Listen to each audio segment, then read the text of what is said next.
Friends, आरबिट path YouTube channel में आप लोग का स्वागत करता हूं। जैसा कि हम लोग पढ़ रहे हैं भारतीय संविधान, और भारतीय संविधान का हम लोग 2 टॉपिक क्लियर कर लिए हैं। आज तीसरा टॉपिक हम लोग पढ़ेंगे संविधान की प्रस्तावना। ठीक है, तो 2 टॉपिक क्या क्या पढ़े हैं? भारतीय संविधान का इतिहास और संविधान सभा। आज तीसरा जो टॉपिक है वो है संविधान की प्रस्तावना। तो संविधान की प्रस्तावना से बहुत सारे क्वेश्चन आते हैं, एक इम्पोर्टेंट टॉपिक के रूप में हो जाता है भारत की संविधान की प्रस्तावना। तो प्रस्तावना के बारे में आज हम लोग देखेंगे। तो प्रस्तावना जो है वो हम जो संविधान पढ़ेंगे तो संविधान के पहला पेज पर ही रहता है संविधान की प्रस्तावना, जिसे हिंदी में उद्देशिका कहा जाता है। ठीक है दोस्तों, तो अगला जो क्वेश्चन इससे बनेगा ऑनलाइनर में उसको पढ़ते हैं। पहला क्वेश्चन है, भारतीय संविधान के किस भाग को उसकी आत्मा की संज्ञा दी गई है? तो भारतीय संविधान की आत्मा किसे कहा गया है? प्रस्तावना को। और जो भीमराव अम्बेडकर जी कहे हैं भारतीय संविधान की आत्मा, वो आर्टिकल 32 को कहे हैं। ठीक है, अगर केवल पूछ ले भारतीय संविधान की आत्मा किसे दी गई है तो प्रस्तावना को, और भीमराव अम्बेडकर ने किसे दिया है तो किसे ने दिया है? आर्टिकल 32 को। ठीक है, अगला क्वेश्चन है, संविधान निर्माताओं ने किस पर विशेष ध्यान दिया था? तो प्रस्तावना पर विशेष ध्यान दिया था संविधान निर्माताओं ने। अगला क्वेश्चन है, भारत के संविधान की प्रस्तावना किन शब्दों से शुरू होती है? तो हम भारत के लोग। हम भारत के लोग, भारत को एक संवैधानिक इसी तरह से क्या होती है? प्रस्तावना की शुरुआत होती है। अगला क्वेश्चन है, भारत किस प्रकार का राष्ट्र है? तो धर्मनिरपेक्ष राष्ट्र है। भारत किस प्रकार का राष्ट्र है दोस्तों? धर्मनिरपेक्ष राष्ट्र है भारत का। क्या भारत का? भारत, सॉरी दोस्तों, भारत। 1 मिनट देना दोस्तों हमको, 1 मिनट, बस 1 मिनट, आप लोगों के लिए कुछ व्यवस्था कर रहा हूँ।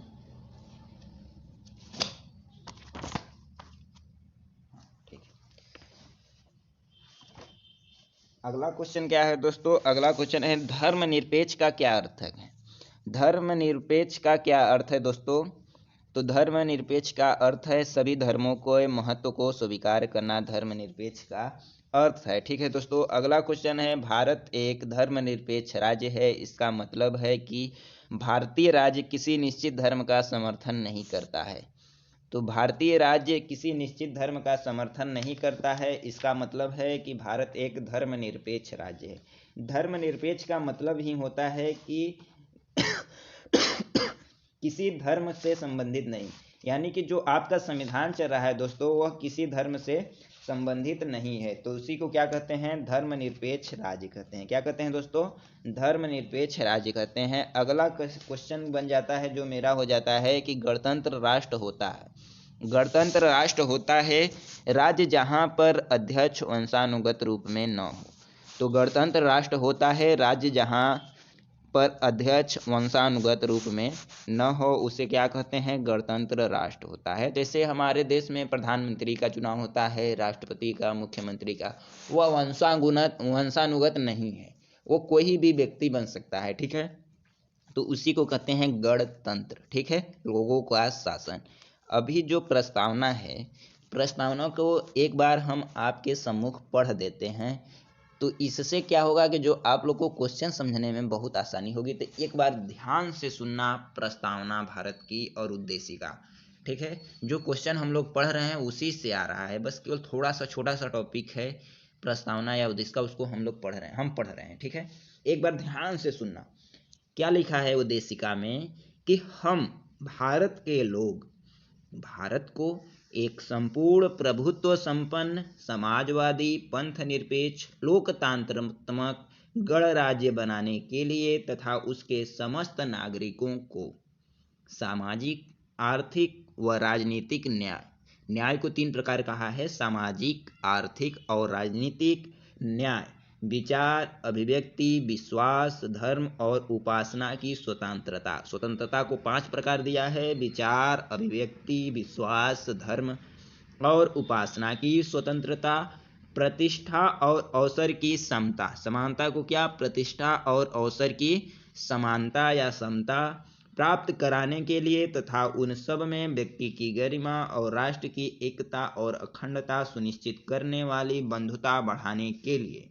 दृढ़ संकल्प होकर अपने इस संविधान सभा में आज तारीख 26 नवंबर 1949 ईस्वी, जिसे हिंदी में मिति मार्गशीर्ष शुक्ल सप्तमी संवत 2006 विक्रमी कहा जाता है, को एतत् द्वारा इस संविधान को अंगीकृत, अधिनियमित और आत्मसमर्पित करते हैं। ये है भारत की उद्देशिका, और इतना अगर ध्यान से सुना होगा तो क्वेश्चन आसानी से कर लेंगे। आगे क्वेश्चन है कि भारतीय संविधान की प्रस्तावना में भारत को किस प्रकार रूप से घोषित किया गया है। तो भारतीय संविधान की प्रस्तावना में भारत को किस रूप से घोषित किया गया है, शुरू में पढ़े थे कि एक प्रभुत्व संपन्न, समाजवादी, धर्मनिरपेक्ष, प्रजातांत्रिक गणराज्य बनाने के लिए पढ़े थे ना, वही चीज़ है। अगला क्वेश्चन है, भारत एक गणतंत्र है, इसका क्या अर्थ है। तो भारत में वंशानुगत शासन नहीं है, इसलिए भारत एक गणतंत्र है। अगला क्वेश्चन है, कौन सा शब्द भारत के संविधान की उद्देशिका में नहीं है। तो अभी लोक कल्याण, हम जो संविधान की प्रस्तावना पढ़ रहे थे उसमें लोक कल्याण शब्द कहीं नहीं आया, ठीक है। अगला क्वेश्चन है कि कल्याणकारी राज्य का क्या अर्थ है। तो पढ़े थे ना, कल्याणकारी राज्य बनाने के लिए, तो उसका क्या मतलब है। उसका क्या मतलब है, कमजोर वर्गों के कल्याण का प्रबंध करना, कमजोर वर्गों के कल्याण का प्रबंध करना, ठीक है। आगे क्वेश्चन है कि भारत को एक गणराज्य मुख्य रूप से माना जाता है, क्यों माना जाता है। क्योंकि राज्याध्यक्ष का चुनाव होता है, न कि वंशानुगत होते हैं। अगला क्वेश्चन है, भारतीय संविधान में समवर्ती सूची किससे संविधान से ली गई है। तो समवर्ती सूची ऑस्ट्रेलिया के संविधान से ली गई है। अगला क्वेश्चन है कि भारत में लौकिक सार्वभौमिकता क्योंकि संविधान की प्रस्तावना प्रारंभ होती है कहाँ से, हम भारत के लोग के शब्दों से। क्या शब्द है कि हम भारत के लोग, जो प्रस्तावना है या संविधान है, शुरू में हम भारत के लोग, ठीक है। अगला क्वेश्चन है, भारतीय संविधान की प्रस्तावना में जिन आदर्शों एवं उद्देश्यों को रूपरेखा दी गई है उनकी आगे व्याख्या की गई है मूल अधिकार, राज्य के नीति निर्देशक सिद्धांतों एवं मूल कर्तव्यों में, ठीक है। अगला क्वेश्चन है कि किस वर्ष भारत का एक प्रभुत्व संपन्न प्रजातांत्रिक गणराज्य बना। तो 1950 में, 26 जनवरी 1950 में हमारा संविधान लागू हुआ, जो 26 नवंबर 1949 को पूर्णतः बनकर तैयार हो गया था।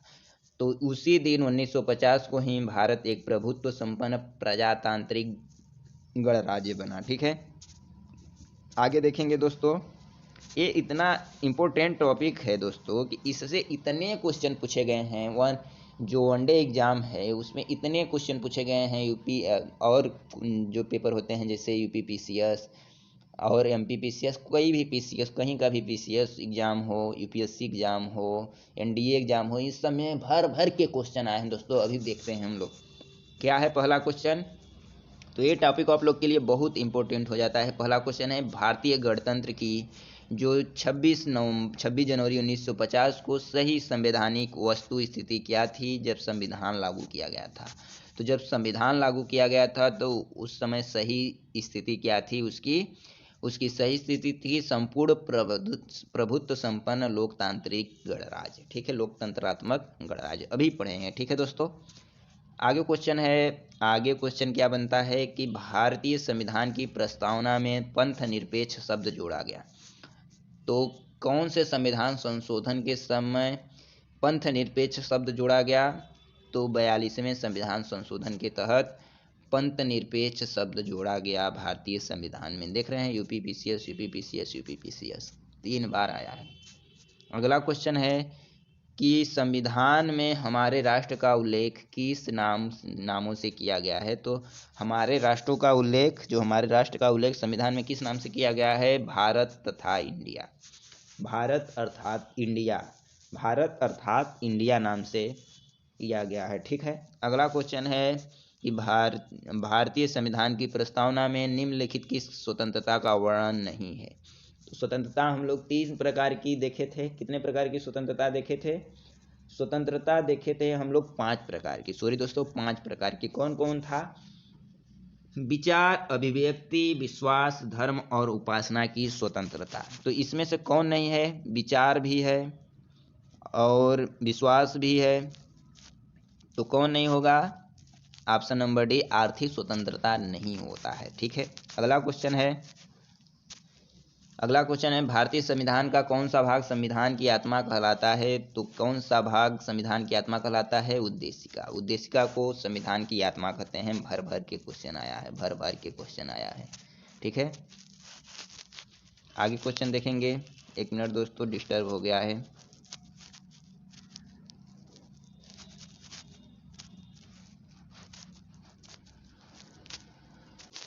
अब सही हो गया दोस्तों। अगला क्वेश्चन है कि अब तक भारत के संविधान की उद्देशिका में कितनी बार संशोधन किया जा चुका है? तो एक बार केवल। उद्देशिका में एक बार संशोधन किया गया है, वो भी 42वां संविधान संशोधन 1976।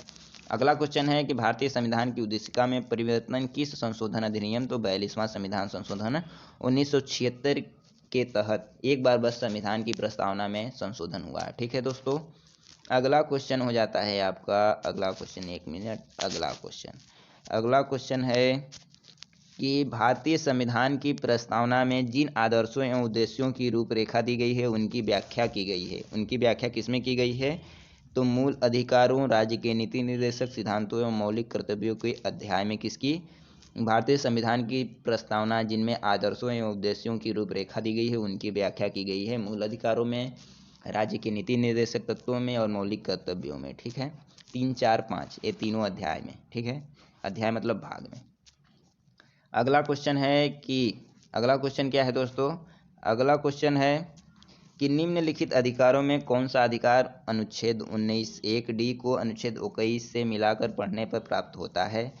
तो एकांतता का अधिकार अगर हम लोग पढ़ेंगे तो अनुच्छेद 1(d) को अनुच्छेद 21 से मिलाकर पढ़ेंगे तो एकांतता का अधिकार हमें प्राप्त होगा। ठीक है दोस्तों, अगला क्वेश्चन है संविधान के अंतर्गत मूल अधिकारों का संरक्षक कौन है?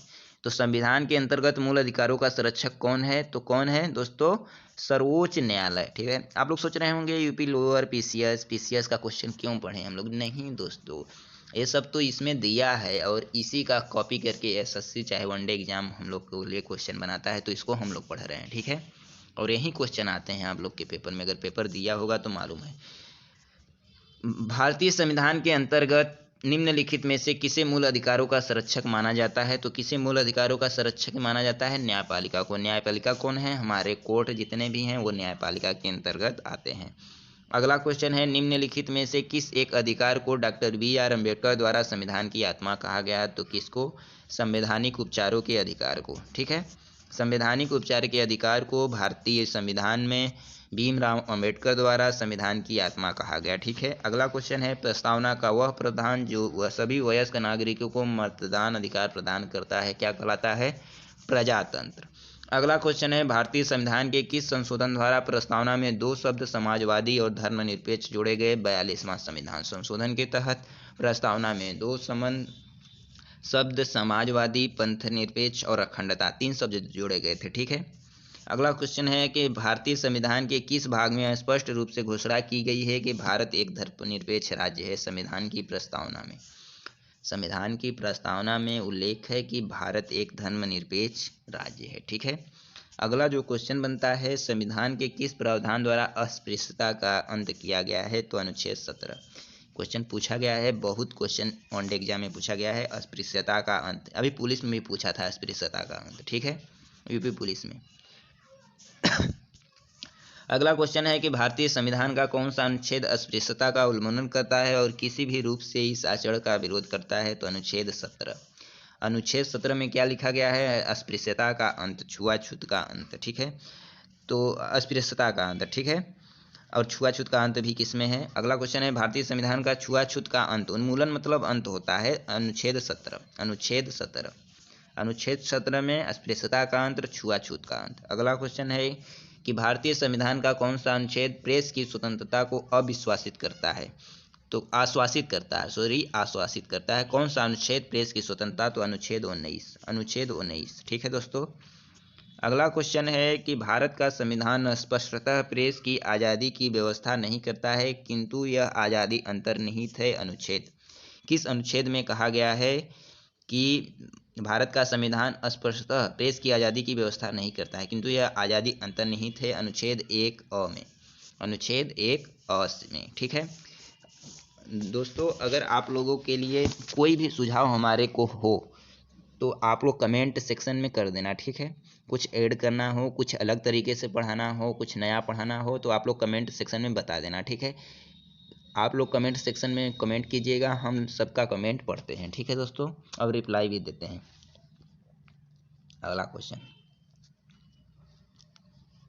अगला क्वेश्चन है निम्नलिखित में से कौन सा मौलिक अधिकार नहीं है। तो कौन मौलिक अधिकार नहीं है? क्या समानता का अधिकार मौलिक अधिकार है? बिल्कुल है। शोषण के विरुद्ध अधिकार? बिल्कुल है।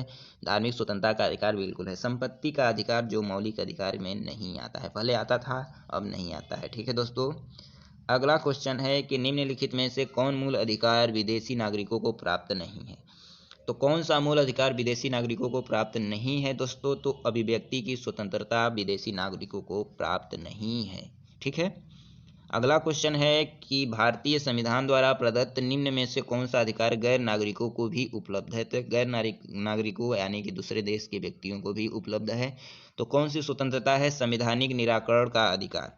संवैधानिक निराकरण का अधिकार अन्य नागरिकों को भी प्राप्त है। अगला क्वेश्चन है दोस्तों, अगला क्वेश्चन हो जाता है कि भारतीय संविधान का अनुच्छेद 25 में प्रयुक्त हिंदू शब्द किससे सम्मिलित नहीं करता। किसे सम्मिलित नहीं करता? जो अनुच्छेद 25 है उसमें हिंदू शब्द किसे सम्मिलित नहीं करता है दोस्तों? तो पारसियों को सम्मिलित नहीं करता है। किसे? पारसियों को। ठीक है, अगला क्वेश्चन है कि संपत्ति के मौलिक अधिकार को कब समाप्त किया गया। तो कब समाप्त किया गया दोस्तों? 44वां संविधान संशोधन 1978 में संपत्ति के अधिकार को समाप्त कर दिया गया और 300A में उसे जोड़ दिया गया। ठीक है, 44वां संविधान संशोधन। अगला क्वेश्चन है किस संशोधन के द्वारा संपत्ति का अधिकार समाप्त किया गया। तो 44वां। किससे? 44वां। ठीक है, अगला क्वेश्चन है कि भारतीय संविधान के 44वें संविधान संशोधन के मौलिक अधिकारों की श्रेणी से निम्नलिखित किस अनुच्छेद को हटा दिया गया। तो किसे हटा दिया गया? संपत्ति के अधिकार को। ठीक है दोस्तों, अगला क्वेश्चन हो जाता है वर्तमान समय में भारतीय संविधान के अंतर्गत संपत्ति का अधिकार एक है। क्या है? एक क्या है? वैधानिक अधिकार है। क्या है? वैधानिक, संवैधानिक नहीं है, वैधानिक अधिकार है। ठीक है, अगला क्वेश्चन है जिस संविधान संशोधन में नागरिकों के संपत्ति अधिकार को मूल अधिकारों की सूची से निष्कासित कर दिया गया वह कौन सा है? 44वां संविधान संशोधन। ठीक है, 44वां संशोधन। ठीक है, अगला क्वेश्चन है इस तरह से क्वेश्चन जो 44वां संविधान संपत्ति के अधिकार को कई तरीकों से घुमा घुमा कर क्वेश्चन पूछा गया है। ठीक है, अगला क्वेश्चन है भारतीय संविधान की प्रस्तावना में प्रयुक्त समाजवाद शब्द को निम्नलिखित किस अनुच्छेदों के साथ मिलकर पढ़ने से सर्वोच्च न्यायालय के समान कार्यों के लिए समान वेतन के को मौलिक अधिकार परिभाषित करने की शक्ति प्राप्त हुई। तो वह कौन सा अनुच्छेद है? वह अनुच्छेद 14 एवं 16 है। अनुच्छेद 14 और 16 में क्या कहा गया है कि जो संविधान की प्रस्तावना में प्रयुक्त समाजवाद शब्द है उसको सर्वोच्च न्यायालय को समान कार्य के लिए समान वेतन, ठीक है, को परिभाषित करता है। कौन? अनुच्छेद 14 और 16 में क्या लिखा गया है? समान कार्यों के लिए समान वेतन। ठीक है, अगला क्वेश्चन हो जाता है दोस्तों कि बंधुआ मजदूर, ठीक है, उन्मूलन यानी अंत अधिनियम शब्द संसद में कब पारित किया गया? बंधुआ मजदूर अंत अधिनियम शब्द संसद में कब पारित किया गया? तो 1976, 42वां संविधान संशोधन 1976 में बंधुआ मजदूरों का अंत। ठीक है, अगला क्वेश्चन है जोखिम भरे उद्योगों में बाल श्रम का उपयोग निषिद्ध किया गया है। किसमें निषिद्ध किया गया है? उपर्युक्त सभी द्वारा। भारत के संविधान द्वारा, 10 दिसंबर 1996 के सर्वोच्च न्यायालय के निर्णय द्वारा, संयुक्त राष्ट्र के चार्टर एक्ट के द्वारा जोखिम भरा काम यानी भारी काम बाल श्रम नहीं कर सकता। ठीक है, एक क्वेश्चन और बचा कि भारतीय संविधान की जो प्रस्तावना के अनुसार भारत के शासन की सर्वोच्च सत्ता किसमें निहित है? तो जनता में निहित है। किसमें दोस्तों? जनता में निहित है। तो दोस्तों आज के लिए शायद बस इतना ही। अगला जो टॉपिक होगा संविधान की विशेषताएं होगा। अगर वीडियो आपको अच्छा लग रहा है लाइक और सब्सक्राइब कर देना। PDF चाहिए तो डिस्क्रिप्शन में टेलीग्राम का लिंक है, जाकर वहां से डाउनलोड कर लेना। धन्यवाद। ठीक है।